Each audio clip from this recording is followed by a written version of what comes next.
A social networking service is an online platform that people use to build social networks or social relationships with other people who share similar personal or career interests, activities, backgrounds, or real-life connections.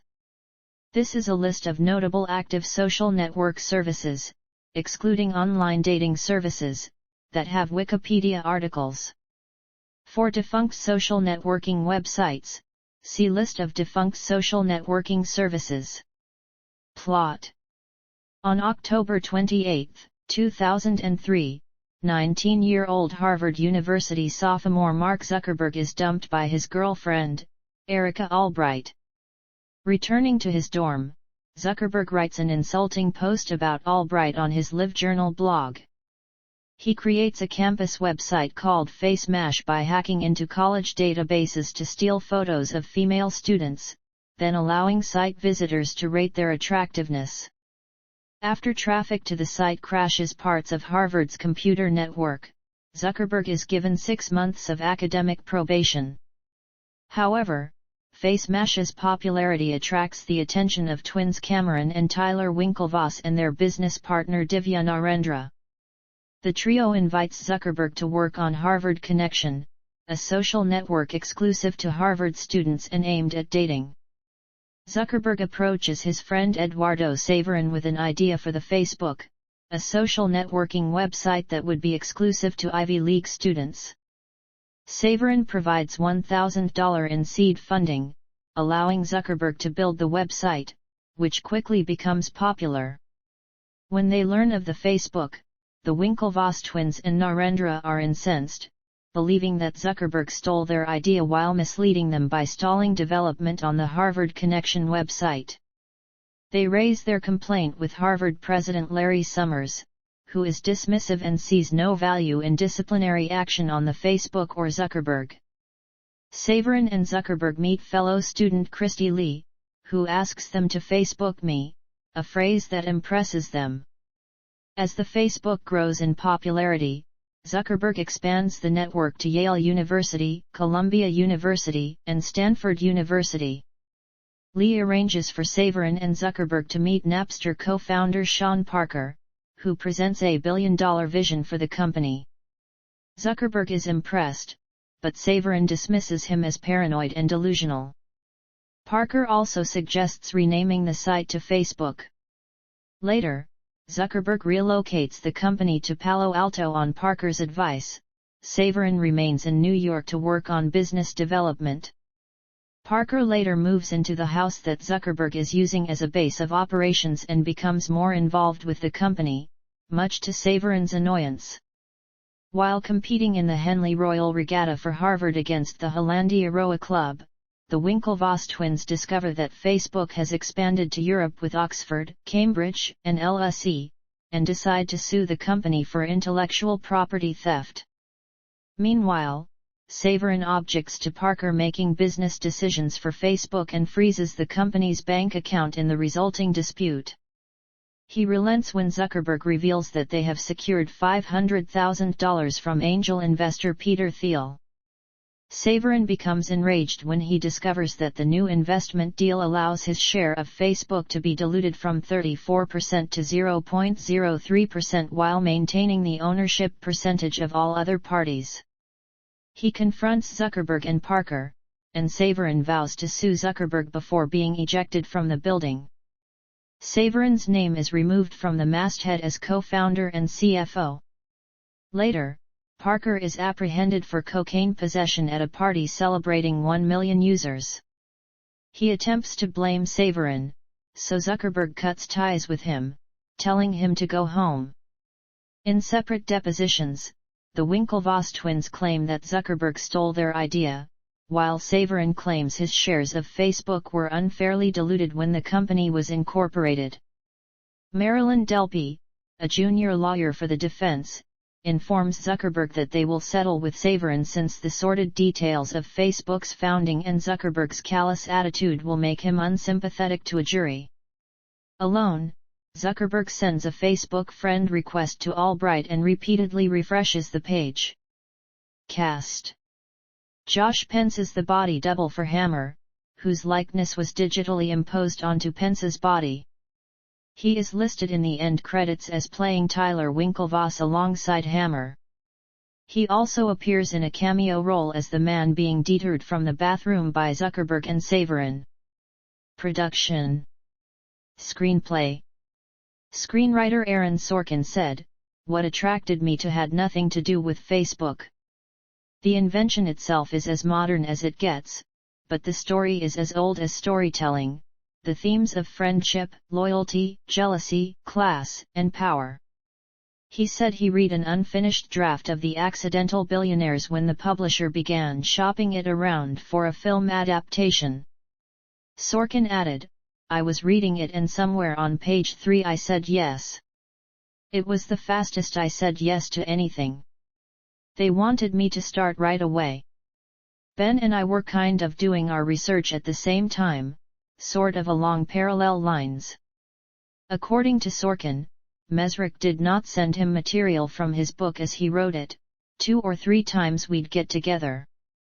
I'd go to Boston, or we'd meet in New York and kind of compare notes and share information, but I didn't see the book until he was done with it. By the time I saw the book, I was probably 80% done with the screenplay. Sorkin elaborated. There's a lot of available research, and I also did a lot of first-person research with a number of the people that were involved in the story. I can't go too deeply into that because most of the people did it on the condition of anonymity, but what I found was that 2 lawsuits were brought against Facebook at roughly the same time, that the defendant, plaintiffs, witnesses all came into a deposition room and swore under oath, and 3 different versions of the story were told. Instead of choosing one and deciding that's the truest one or choosing one and deciding that's the juiciest one, I decided to dramatize the idea that there were 3 different versions of the story being told. That's how I came up with the structure of the deposition room. Casting. Casting began in mid-2009, with Jesse Eisenberg, Justin Timberlake, and Andrew Garfield announced to star. Jonah Hill was in contention for Timberlake's role, but director David Fincher passed on him. In October 2009, Brenda Song, Rooney Mara, Armie Hammer, Shelby Young, and Josh Pence were cast. Max Minghella and Dakota Johnson were also confirmed. In a 2009 interview with the Baltimore Sun, Eisenberg said, "Even though I've gotten to be in some wonderful movies, this character seems so much more overtly insensitive in so many ways that seem more real to me in the best way. I don't often get cast as insensitive people, so it feels very comfortable, fresh and exciting, as if you never have to worry about the audience. Not that I worry about the audience anyway, it should be just the furthest thing from your mind. The Social Network is the biggest relief I've ever had in a movie." In 2010, it was mentioned that Rashida Jones would appear as Marilyn Delpy. Filming. Principal photography began in October 2009 in Cambridge, Massachusetts. Scenes were filmed around the campuses of 2 Massachusetts prep schools, Phillips Academy and Milton Academy. Additional scenes were filmed on the campus of Wheelock College, which was set up to be Harvard's campus, which caused significant physical damage to trees on campus. Filming took place on the Kaiser and Wyman quadrangles in the Homewood campus of Johns Hopkins University from November 24, which also doubled for Harvard in the film. The first scene in the film, where Zuckerberg is with his girlfriend, took 99 takes to finish. The film was shot on the Red 1 digital cinema camera.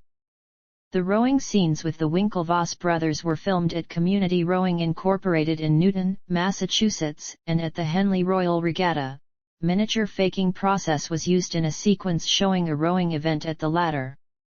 Although a significant portion of the latter half of the film is set in Silicon Valley, the filmmakers opted to shoot those scenes in Los Angeles and Pasadena. Armie Hammer, who portrayed the Winklevoss twins, acted alongside body double Josh Pence while his scenes were filmed. His face was later digitally grafted onto Pence's face during post-production, while other scenes used split-screen photography. Pence was concerned about having no face time during the role, but after considerable musing thought of the role as a no-brainer. He also appears in a cameo role elsewhere in the film.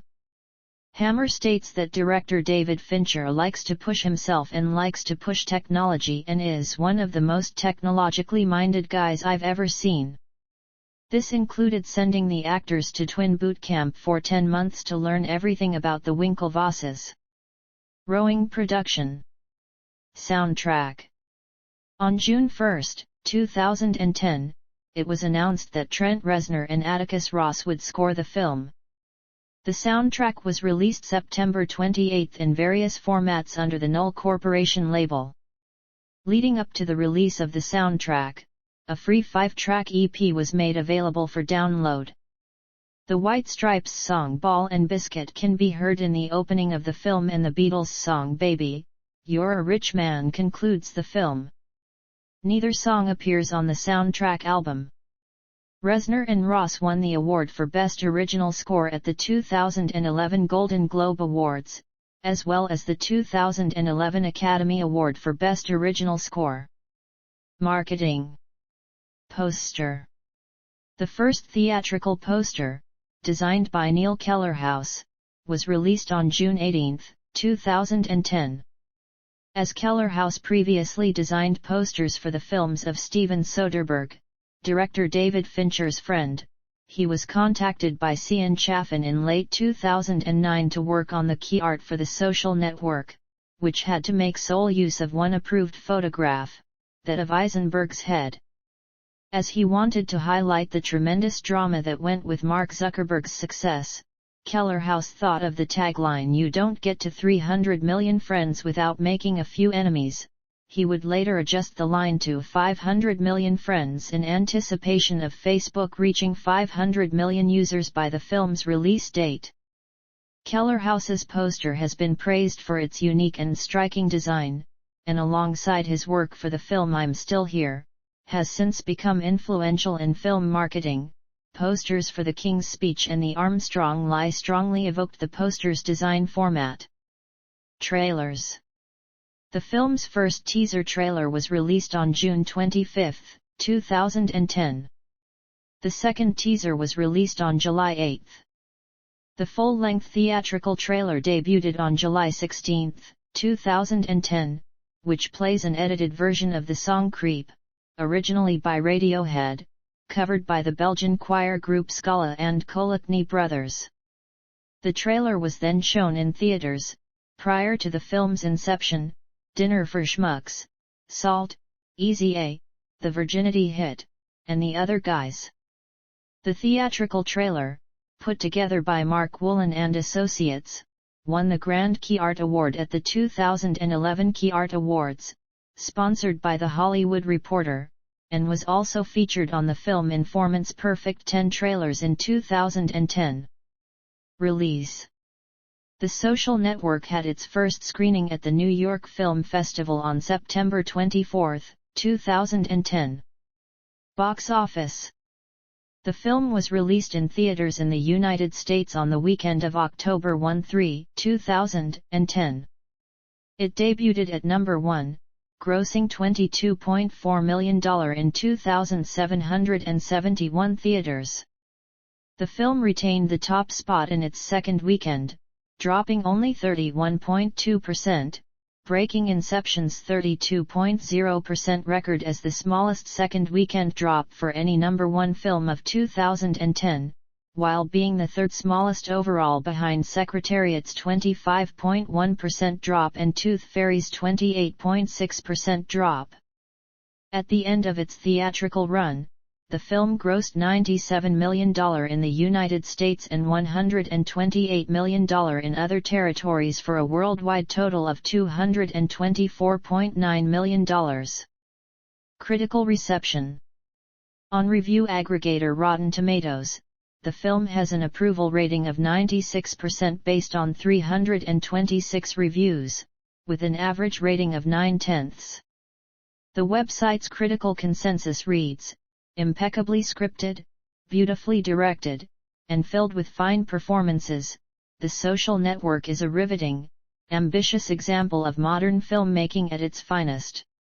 On Metacritic, the film has a weighted average score of 95 out of 100, based on 42 critics, indicating universal acclaim. Audiences polled by CinemaScore gave the film an average grade of B+ on an A and to F scale. From The Guardian, Peter Bradshaw gave the film 4 stars, praising David Fincher's directing as the right intensity and claustrophobia for a story that takes place largely in a stupefyingly male environment at Harvard University in 2003. In her review for The Verge, Caitlin Tiffany wrote positive comments on Aaron Sorkin's screenplay, writing that his reflex for writing witty, whiny men with outsized intellect and poorly disguised narcissism serves as an advantage instead of a handicap. The film's editing by Kirk Baxter and Angus Wall was also lauded by critics, leading to their win of the Academy Award for Best Film Editing. Additionally, the film's score received positive commentary, with some reviewers stating that it was a persistent source of simmering tension in the movie, and a masterpiece. Roger Ebert of the Chicago Sun-Times, giving it 4 stars and naming it the best film of the year, wrote, "David Fincher's film has the rare quality of being not only as smart as its brilliant hero, but in the same way. It is cocksure, impatient, cold, exciting and instinctively perceptive." Peter Travers of Rolling Stone gave the film his first full 4-star rating of the year and said, "The Social Network is the movie of the year." But Fincher and Sorkin triumph by taking it further. Lacing their scathing wit with an aching sadness, they define the dark irony of the past decade. The Harvard Crimson Review called it flawless and gave it 5 stars. Joe Morgenstern in the Wall Street Journal praised the film as exhilarating but noted, "The biographical part takes liberties with its subject." Aaron Sorkin based his screenplay on The Accidental Billionaires, so everything that's seen isn't necessarily to be believed. Among the film's very few negative reviewers was Nathan Heller of Slate, who described it as rote and deeply mediocre as well as maddeningly generic, and believed that Sorkin and Fincher's 2003 Harvard is a citadel of old money, regatta blazers, and a Jewish underclass striving beneath the heel of a WASP-centric, socially draconian culture. To get the university this wrong in this movie is no small matter. The Social Network appeared on 78 film critics' top 10 lists of the best films of 2010, based on Metacritic's aggregation. Out of the critics, 22 ranked the film first, and 12 ranked the film second. Out of the films of 2010, The Social Network appeared on the most top 10 lists. In 2016, The Social Network was voted the 27th best film of the 21st century by the BBC, as voted on by 177 film critics from around the world. In 2018, IndieWire writers ranked the script the 4th best American screenplay of the 21st century, with Michael Nordini arguing that everything came together nearly perfectly on the film, thanks in large part to Aaron Sorkin's Oscar-winning screenplay. It finds the loquacious scribe at his best, with all the verbal takedowns and rapid-fire back-and-forths we've come to expect from him. Sorkin's portrayal of Mark Zuckerberg was hardly flattering, but recent headlines suggest it may have been too sympathetic. Home media. The Social Network was released on DVD and Blu-ray January 11, 2011. In its first week of release, DVD sales totaled $13,470,305 and it was the #1 sold DVD of the week. The DVD includes an audio commentary with director David Fincher, and a second commentary with writer Aaron Sorkin and the cast.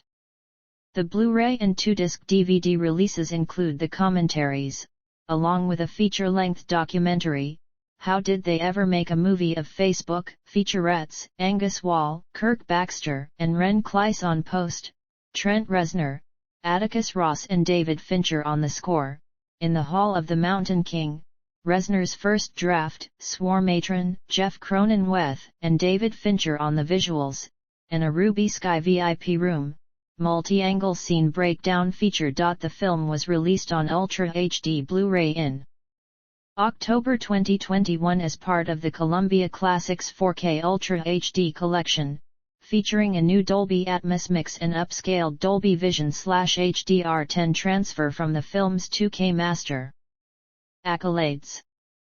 The Social Network won the Best Motion Picture Drama Golden Globe at the 68th Golden Globe Awards on January 16, 2011. The film also won the awards for Best Director, Best Screenplay, and Best Original Score, making it the film with the most wins of the night. The film was nominated for 7 British Academy Film Awards, including Best Film, Best Actor in a Leading Role, Best Actor in a Supporting Role, and Rising Star Award. It won 3 for Best Editing, Adapted Screenplay, and Best Direction on February 13, 2011. The Social Network received nominations for 8 Academy Awards: Best Picture, Best Actor, Best Cinematography, Best Director, Best Film Editing, Best Original Score, Best Sound Mixing, and Best Adapted Screenplay. It won 3 for Best Adapted Screenplay, Best Original Score, and Best Film Editing at the 83rd Academy Awards on February 27, 2011. The film won Best Picture from the National Board of Review, National Society of Film Critics, New York Film Critics Circle, and Los Angeles Film Critics Association, making it only the 3rd film in history after Schindler's List and LA Confidential to sweep the Big Four Critics Awards. The film also won the Hollywood Ensemble Award from the Hollywood Film Awards. Historical accuracy. The script was leaked online in July 2009. In November 2009, executive producer Kevin Spacey said, "The Social Network is probably going to be a lot funnier than people might expect it to be." The Cardinal Courier stated that the film was about greed, obsession, unpredictability, and sex, and asked, "Although there are over 500 million Facebook users, does this mean Facebook can become a profitable blockbuster movie?" At the D8 conference hosted by D, All Things Digital on June 2, 2010, host Kara Swisher told Zuckerberg she knew he was not happy with the Social Network being based on him, to which he replied, "I just wished that nobody made a movie of me while I was still alive." Zuckerberg stated to Oprah Winfrey that the drama and partying of the film is mostly fiction, and that he had spent most of the past 6 years focusing, working hard, and coding Facebook. Speaking to an audience at Stanford University, Zuckerberg said that instead of making Facebook to get girls, he made it because he enjoyed building things. He added that the film accurately depicted his wardrobe, saying, "It's interesting the stuff that they focused on getting right, like every single shirt and fleece they had in that movie is actually a shirt or fleece that I own." Facebook co-founder Dustin Moskovitz called the film a dramatization of history.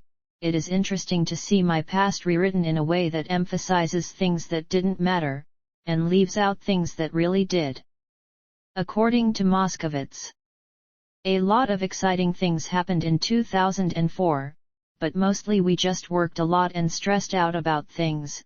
The version in the trailer seems a lot more exciting, so I'm just going to choose to remember that we drank ourselves silly and had a lot of sex with co-eds. The plot of the book/script unabashedly attacked, but I actually felt like a lot of his positive qualities come out truthfully in the trailer. At the end of the day, they cannot help but portray him as the driven, forward-thinking genius that he is. Co-founder Eduardo Saverin said the movie was clearly intended to be entertainment and not a fact-based documentary. Sorkin said, "I don't want my fidelity to be to the truth, I want it to be to storytelling. What is the big deal about accuracy purely for accuracy's sake, and can we not have the true be the enemy of the good?" Journalist Jeff Jarvis acknowledged the film was well crafted but called it the anti-social movie, objecting to Sorkin's decision to change various events and characters for dramatic effect, and dismissing it as the story that those who resist the change society is undergoing want to see. Technology broadcaster Leo Laporte concurred, calling the film anti-geek and misogynistic. Sorkin responded to these allegations by saying, "I was writing about a very angry and deeply misogynistic group of people." Andrew Clark of The Guardian wrote that there's something insidious about this genre of scriptwriting, wondering if a 26-year-old businessman really deserves to have his name dragged through the mud in a murky mixture of fact and imagination for the general entertainment of the movie-viewing public. Clark added, "I'm not sure whether Mark Zuckerberg is a punk, a genius, or both. But I won't be seeing The Social Network to find out." Mashable founder and CEO Pete Cashmore, blogging for CNN, said, "If the Facebook founder is concerned about being represented as anything but a genius with an industrious work ethic, he can breathe a sigh of relief." Jessie Hempel, a technology writer for Fortune who says she's known Zuckerberg for a long time, wrote of the film, "The real-life Zuckerberg was maniacally focused on building a website that could potentially connect everyone on the planet. By contrast, in the film he seems more obsessed with achieving the largest that bad boy Sean Parker, an original Napster founder, portrays when he arrives to meet Zuckerberg at a New York restaurant." Harvard Law School professor Lawrence Lessig wrote in The New Republic that Sorkin's screenplay does not acknowledge the real villain of the story. "The total and absolute absurdity of the world where the engines of a federal lawsuit get cranked up to adjudicate the hurt feelings of entitled Harvard undergraduates is completely missed by Sorkin. We can't know enough from the film to know whether there was actually any substantial legal claim here." Sorkin has been upfront about the fact that there are fabrications aplenty lacing the story. "But from the story as told, we certainly know enough to know that any legal system that would allow these kids to extort $65 million from the most successful business this century should be ashamed of itself." Did Zuckerberg breach his contract? Maybe, for which the damages are more like $650, not $65 million. Did he steal a trade secret? Absolutely not. Did he steal any other property? Absolutely not. The code for Facebook was his, and the idea of a social network is not a patent. It wasn't justice that gave the twins $65 million, it was the fear of a random and inefficient system of law. That system is a tax on innovation and creativity. That tax is the real villain here, not the innovator it burdened. In an onstage discussion with the Huffington Post co-founder Arianna Huffington, during Advertising Week 2010 in New York, Facebook's chief operating officer Sheryl Sandberg said she had seen the film and it was very Hollywood and mainly fiction. In real life, he was just sitting around with his friends in front of his computer, ordering pizza, she declared. Who wants to go see that for 2 hours? Divya Narendra said that he was initially surprised to see himself portrayed by the non-Indian actor Max Minghella, but also admitted that the actor did a good job in pushing the dialogue forward and creating a sense of urgency in what was a very frustrating period. Legacy. Preliminary impact. Since its release, The Social Network has been cited as inspiring involvement in start-ups and social media. Bob Lefsetz has stated that, watching this movie makes you want to run from the theater, grab your laptop and build your own empire, noting that The Social Network has helped fuel an emerging perception that techies have become the new rock stars. This has led Dave Knox to comment that, 15 years from now we might just look back and realize this movie inspired our next great generation of entrepreneurs. After seeing the movie, Zuckerberg was quoted as saying he is interested to see what effect The Social Network has on entrepreneurship, noting that he gets lots of messages from people who claim that they have been very much inspired to start their own company. Saverin echoed these sentiments, stating that the film may inspire countless others to create and take that leap to start a new business. In one such instance, the co-founders of Wall Street magnate confirmed that they were inspired to create the fantasy trading community after watching The Social Network. Following his success with the film, Sorkin became attached to another project about a technology company, writing the script for the 2015 biopic Steve Jobs, which used a similar format. Another Facebook film may be produced, as Sheryl Sandberg has signed a deal with Sony Pictures Entertainment to develop her 2013 book Lean In, Women, Work, and the Will to Lead, into a movie.